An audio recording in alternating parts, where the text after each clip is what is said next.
You're watching KTVF, Channel 11, Fairbanks.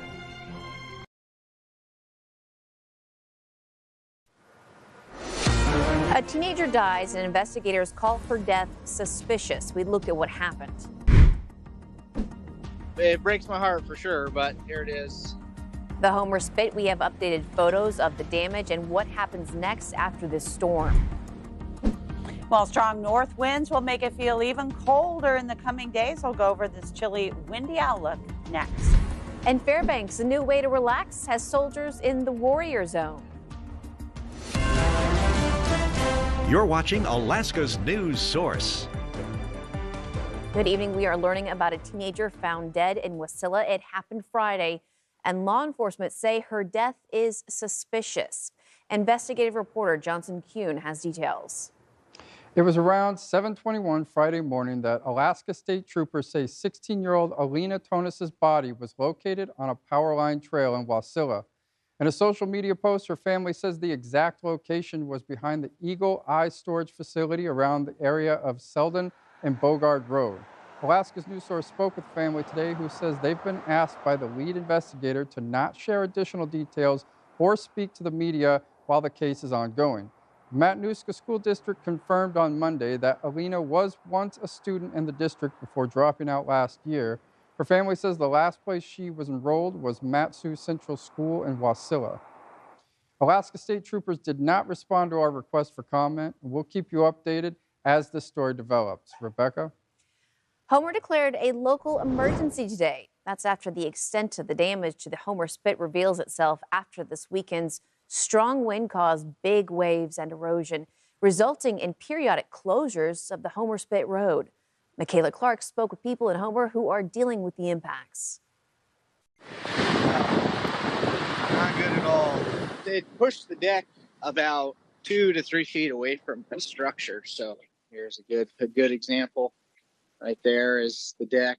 Extensive damage to the area around the Tackle Shack company on the Homer Spit.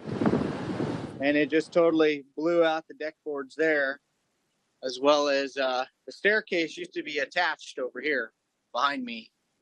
You could see it. It's totally wiped out. So anyways, it's structurally, so the waves were coming up right through here and they would hit the ceiling.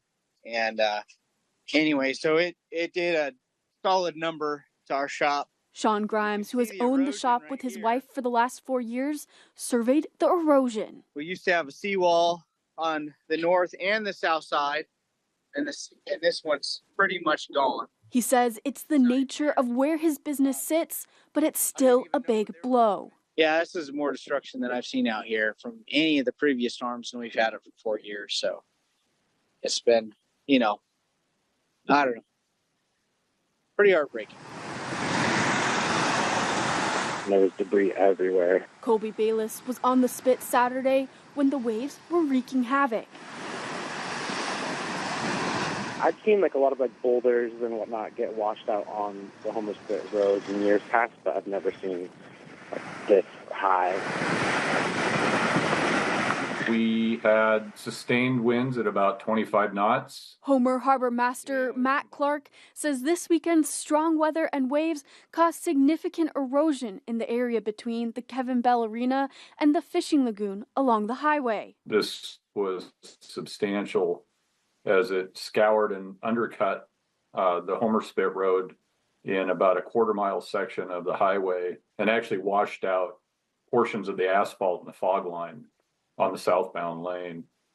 And beyond that, moving south towards the Port and Harbor facility, there were a series of properties along the west side of the Homer Spit that suffered significant erosion. Homer's harbor master says there were no injuries that he's aware of. It's pretty extensive, the problem, and just trying to fix it all now. Grimes says the Tackle Shack company was closed at the time, but he'll likely have to cancel bookings through Thanksgiving for the Airbnb that's above the shop. Michaela Clark, Alaska's news source. And Grimes says he does not have insurance that will cover this damage. He's expecting a bill of about $10,000 to $20,000. Now, that could be even more if he chooses to raise the public building or build a seawall. He says the city owns the land, but he owns the building. The Department of Transportation says part of the road is down to one lane, and crews are getting ready to begin repairs in the morning. And turning to weather, Jackie has a look at forecast and says it is going to get chilly in the Anchorage area. Yeah, we already have some chilly air here in the south central region, but now those winds, they're expected to get strong tonight out of the north, up to 50 miles per hour in some locations on the west side of town. So be watchful for that. But this is a shot from our Eagle River camera. Normally we would see winds blowing, but this isn't going to be a hillside or Eagle River wind event. This is primarily out toward the airport, the port. Anchorage currently at 16 above, with winds out of the north at 16 miles per hour, gusting up to 25 miles per hour. There's a look at some of those strongest winds. Valdez up to 58 miles per hour, close to 50 miles per hour for Seward, near 30 for both Anchorage and Seldovia, and continuing around 25 miles per hour in Talkeetna. So we'll be watching for cold temperatures, even sub-zero temperatures from Anchorage to the Mat-Su, even Kenai, as well as these strong winds, which could go up to 75 miles per hour in Thompson Pass and 40 to 60 miles per hour between Anchorage and to the Mat-Su. Needless to say, wind chills that could hit 45 below zero in some areas. Bitter cold. We talked about bundling up those kids at the bus stops. This is the current wind chill factors around the south central region. So single digits already. It'll be a cold morning tomorrow, and just make sure you are prepared with it. Have emergency clothing in your car if you do break down. We'll have more on the forecast coming up later, Rebecca. Thank you, Jackie. Well, without enough votes to call it, Republican Nick Begich says that he has won the House seat, beating Congresswoman Mary Peltola. Steve Kirch talked to supporters of both today about Begich's announcement. With nearly 4,000 absentee ballots processed Monday, and despite neither of the top two candidates securing the 50% plus one vote needed for a win, Begich declared his victory on social media over the weekend. Alaska AFL-CIO endorsed Peltola before the election, and President Jolie Hall says she feels this race is too early to call, and talked about Peltola's strong labor record of bringing jobs to Alaska, specifically through the Willow Project. But Assemblymember Randy Salt supports Begich and says the campaign has likely done its math and knows the votes are not there for Peltola to overcome Begich's lead. He also said he's confident Begich will bring jobs to Alaska and calls any questions to that campaign rhetoric. If I had been his advisor, I would have advised him to wait, because the Alaskans whose ballots have yet to be counted and who are serving in our military overseas have not been counted yet. They've not been tabulated yet.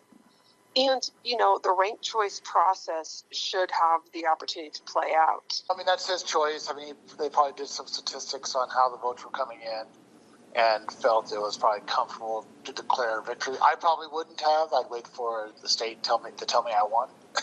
At the last tally, Begich leads the race 49% to 46% over Peltola, equaling a more than 7,000 vote lead. Now, I did reach out to represent Mary Peltola's campaign for comment on Begich declaring victory early over the weekend. They will be releasing a statement in the coming days, they said. Steve Kirch, Alaska's news source. Still ahead, after reaching the hearts of many, it has finally made its way to the hearts of the United States. The Capitol Christmas tree makes its way through the Midwest.